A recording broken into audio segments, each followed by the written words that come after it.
Okay, good day, people. I'm going to see what I can do here. I'm going to follow up yesterday's video, talk about some of the issues that came up in there, but I'm mainly going to respond today because several people have sent me this video. I've had it on Facebook, people send it to me. This is the Magic Sandwich Show from April 15th, and it's called Part 1, Presuppositionalism with Eric Hovland and Cy Bragankity. I'm not sure how you say his last name. I did have some things to say, and maybe it would be helpful to bounce it off of some of the concerns that were raised in the video that I just posted about YouTube dialogue and the ability of both sides, or the spectrum on each side, to be able to try to phrase the other person's position and engage in a little bit more robust dialogue. What I want to do then is see if I can't return to some of the issues I had talked about yesterday, and what I want to do is talk more about that video, and I'm going to play some clips, and then I'm going to see if I can't put into my own words as best I understand what their positions are, and then I'm going to see if I can't position myself and or level the critiques that I would try to level. And the number of comments on the video, and I do think the video was very well received. There was only one person who didn't like it, and it wasn't me. I mean, I enjoyed the video quite a bit, but I was surprised at the number of people who just blindly supported one group or the other and didn't really think, I think, about some of the implications of what was actually being said. And so I'm going to see if I can't explain some of that. Okay, first, following up on yesterday's video. So many people were talking more about William Lane Craig, and this was, Peter had shot that video to me and I was responding to him, and I have posted a video in the past on the William Lane Craig Peter Atkins debates, and there were a couple of them that are listed in that video, and I will post that video below, and you have to see the debates that went on. But there's something in those debates which also capture some of this right-mindedness of each side without getting caught in the potential dogmatic aspects of each. And I will talk about that in a second. Okay, the thing that I want to maybe launch today's discussion out of is I want to return to this claim, and ContraPoints, from my perspective, is right that Dawkins is one of the main perpetuators of this, but the claim that basically religion is bad science, primitive science, and that as people became more sophisticated and science became more sophisticated, well, we could abandon religion, because that's all really religion ever was just bad, primitive, pre-science. And I thought this is Magic of Reality by Dawkins, and he's got this little diagram there, and this is on page 102, and he's talking about Wittgenstein and Elizabeth Anscombe, and he's trying to talk about the problem, and he says, and this is Anscombe and him, they're interacting, and this is Wittgenstein. Wittgenstein says, why do people say it was natural to think that the sun went around the earth rather than the earth turned on its axis? Miss Anscombe answered, I suppose because it looked as if the sun went around the earth. Well, Wittgenstein replied, what would it have looked like if it had looked as if the earth turned on its axis? You try and answer that. And I think he thought that that's witty. I mean, please, people, this is a book right here by Richard Dawkins. Check out the book. What is it there, people? So do you get the point?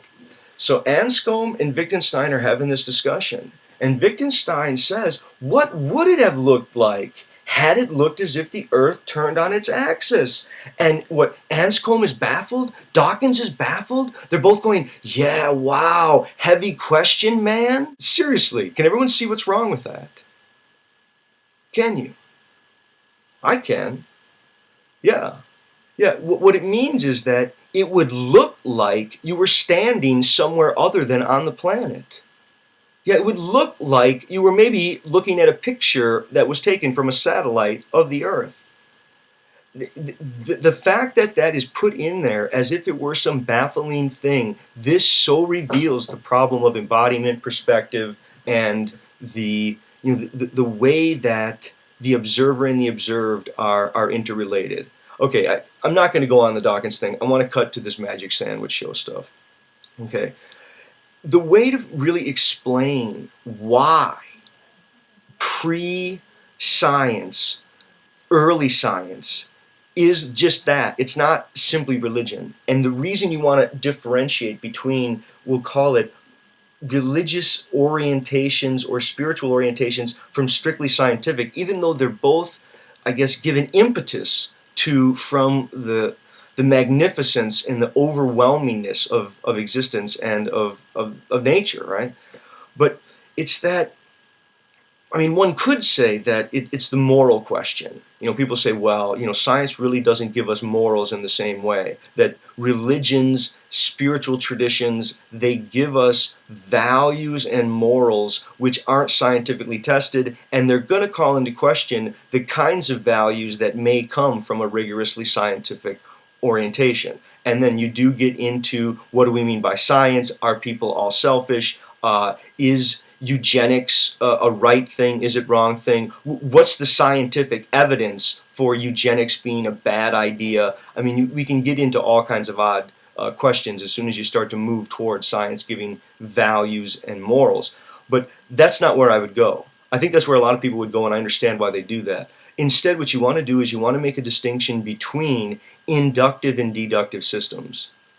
And although science obviously is going to include both because it includes math, science is not just an inductive empirical endeavor. I think it's important to realize that science by and large is inductive and science by and large is empirical. It rests upon a tentative hypothesis building, and from drawing upon samples that are representative and in enough number and with enough regularity and order in the world, they make predictions, they build models, and ultimately you have a kind of development of the scientific world picture. But that's very different than deductive systems, systems like logic and mathematics. You don't empirically test mathematics. You don't empirically test whether there is a 1 or a 2. You don't find a 1 or a 2 in nature. It's not in nature the way that the periodic chart of the elements, I mean, where is the number 2 on the periodic chart of the elements? I posted other videos on this to Thunderfoot. Please, I'm going to put some of those down below as well. I posted videos where Thunderfoot does not really handle the mathematics issue at all, right? But this is where the William Lane Craig interview was so interesting, or the debate that William Lane Craig did with Peter Atkins. William Lane Craig immediately goes, mathematics, you can't empirically test it. It's the language that science defers to, even though it can't test it. And I'll post a link to it. I mean, Atkins is going humana, humana, humana. He doesn't know what to say. And Lane Craig has him there. He gets him a little bit. Then, when Atkins really trashes William Lane Craig, it sort of goes over the crowd of most of the people, because Atkins' response is, the problem is that basically the universe is nothing. It all averages out to a kind of non-existence, and people can't accept the math and or the larger arguments that Atkins is giving. Okay, so, but let's go back to that issue, right, of what is it that makes religion different than science? Well, a different way to say the point is that, again, you could say that math is more like religion. Math is more like religion than it's like a science. It's a creative starting point of principles that axiomatically you develop out from. That is, there's a difference between what could be called, and this is Ruth B.B. Hill's distinction, but it's between truth-keeping and truth-seeking. Yeah, religions and religiosity are often forms of truth-keeping. Science is a kind of truth-seeking, and they can be compatible. It just, you want to make sure that you're not confusing them. You don't want to be anti-science in your spirituality, right? In fact, you may have ways of having one's spirituality or one's sense of religious awe deepened by science. I mean, I don't think they have to challenge each other at all. I think sometimes people are trying to put them into opposition for the sake of argument, and they think that the more that people align with science, they're going to get rid of the religiosity. But that's only by the false comparison of putting them into that pitted either or. Okay, now on to the, I know that was probably way too long. Many people have probably already stopped watching my video. That's okay. So here is the parts of the Magic Sandwich show that I'm going to respond to. Okay, so the first part that I think really gets going on is this is where Sen kind of picks up the argument that William Lane Craig stuck to Peter Atkins, and to this little point, I do accede that Sven, is somewhat right. And he's here giving an analogy of you don't have to know how to drive or what a car is made up and all the things that go into a car in order to drive it. But he's sort of trying to give this analogy suggesting that people don't necessarily know how logic is made or what its component parts are, or the nature of logic, even though they're able to be logical. Okay, so here's his argument. It's that you can't account for what you're doing. Somebody can drive a car without knowing how the car operates, but it doesn't make sense to be driving a car if your worldview cannot account for engines and glass and rubber and metal. And that's what I'm saying. Atheists use logic, and sometimes they use it quite well, but they can't account for what they're doing because the constituents of logic don't make sense in an atheistic universe. One of them is that logic is invariant. Atheists believe in a world that's constantly changing. You don't get invariant laws in a constantly changing universe. Okay, right there, I think this is a point that is very interesting. Okay, so he's trying to get to this issue of how logic and mathematics become possible in a world of endless change and variety. And we do know that there do seem to be lots of issues here about what is a constant, what is not a constant, regularity of certain kinds of laws, principles, this thing, and things like this. So then the response from, I guess, the guy who does the Magic Sandwich show is just a great response, right? I mean, he cuts back to the chase almost directly.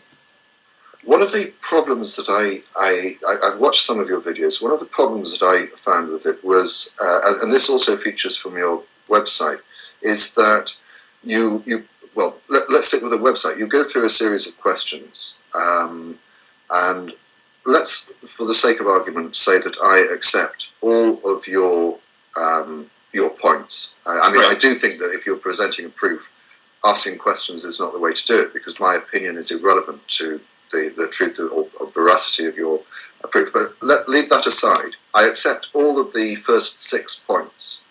You then, in point 7, jump to the conclusion that it is the Christian God, the God of the Bible, that is the ultimate source of authority. I don't follow how you get to the God of the Bible and not any other particular God. Right. That right there is the most, that Sai, I don't think he adequately addresses at all. There's no way to get from the need for regularity and order and some kind of principle of constancy that's really in the backdrop of science as much as it is in the backdrop of something like a monotheistic divine order.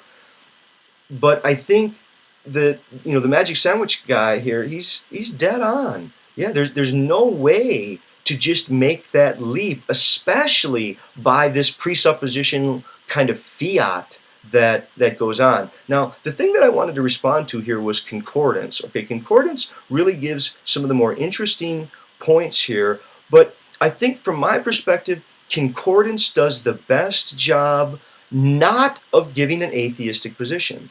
No, he gives the best job of really arguing for something like a Spinozaist God. I not only do I like Concordance's channel, I watch it regularly, I think he's got great stuff, but in a lot of ways, he gives a very robust argument for the kind of Stoic notion of order where